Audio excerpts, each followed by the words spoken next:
All right, so we're diving into some serious UFC drama today. Oh, yeah. It's Jon Jones. Of course. It's Jon Jones. You know, he's got that Stipe Miocic fight coming up at UFC 309. Right. Big matchup. Huge. But honestly, all anyone's talking about is like who he's going to fight after. Yeah. What's next for Jon Jones? That's the question. We've been digging through some analysis, a lot from Michael Bisping. Oh, Bisping always has good takes. Oh, he does not hold back. Nope. So get ready.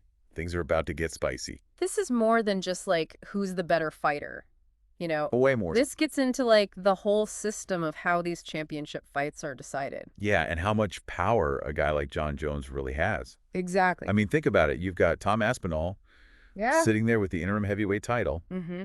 By all accounts, he's earned the next shot at Jones if Jones wins. Right. If Jones beats Miocic, it should be Aspinall. But Jones is out there calling out Alex Pereira, Oh, wow. the light heavyweight champ. So champ versus champ situation. And he keeps saying it's about the legacy fight. Yeah, I'm fascinated by this whole legacy fight thing. But Lou.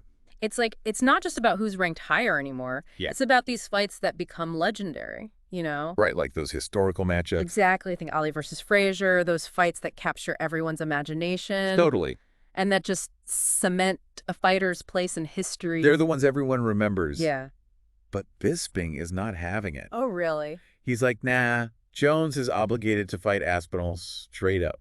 Interesting. He says it's just the way the world works. He makes a good point, though, about those interim titles. Right. Like, that's kind of the whole point of them. Yeah, explain that. Okay, so let's say you're the champ, right?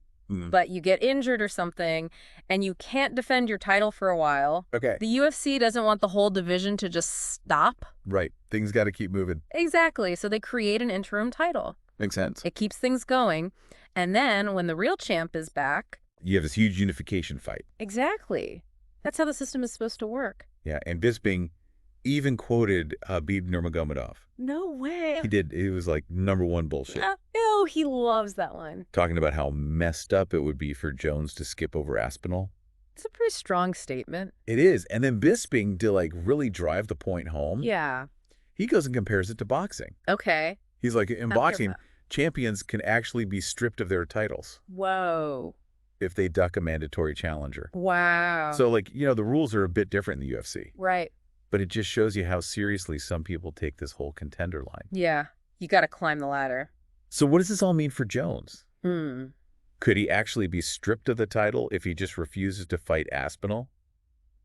I mean, it has happened before, Really? but it's rare. Okay. The UFC would have to really weigh a lot of factors. Like what? Well, fan pressure, how much are people going to be upset, Right. and the legal side of things. Oh, yeah. Lawsuits Exactly, could get messy. And then there's the whole relationship. between the UFC and Jon Jones. Yeah, he's a huge star for them. So much to consider. It's complicated. But, okay, let's play devil's advocate here. All right. Does Jones even have a legitimate reason to want that Pereira fight instead?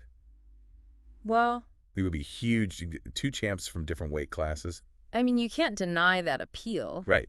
It would be the kind of fight people remember for years. Like a true super fight. Exactly. And for someone like Jones, who's already done it all, Yeah, he's a legend. maybe that historical significance means more to him than just another win. Wow, that's deep. Right. Maybe he's looking at the bigger picture. So we've got the UFC's perspective, fan pressure to say, what Jones thinks about his own legacy. It's a lot. What do you think will actually sway his decision? It's like this high-stakes poker game, you know? Oh, yeah? Jones Yeah. wants what he wants. The UFC has its own goals. And the fans are watching closely. It'll be interesting to see how it plays out. You know what really gets me about all this? What's... It shows the power dynamics in the UFC. Yeah.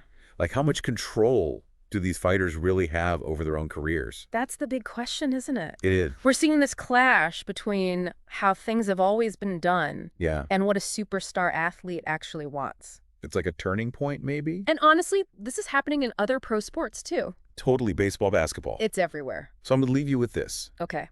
What is this whole Jon Jones thing? Yeah. Tell us about how we define legacy in combat sports. Is it about titles and rankings? Right. Or is it about those moments, those fights Yeah. that just push the boundaries and become part of history? That's a great question to think about. Something to ponder. I like it.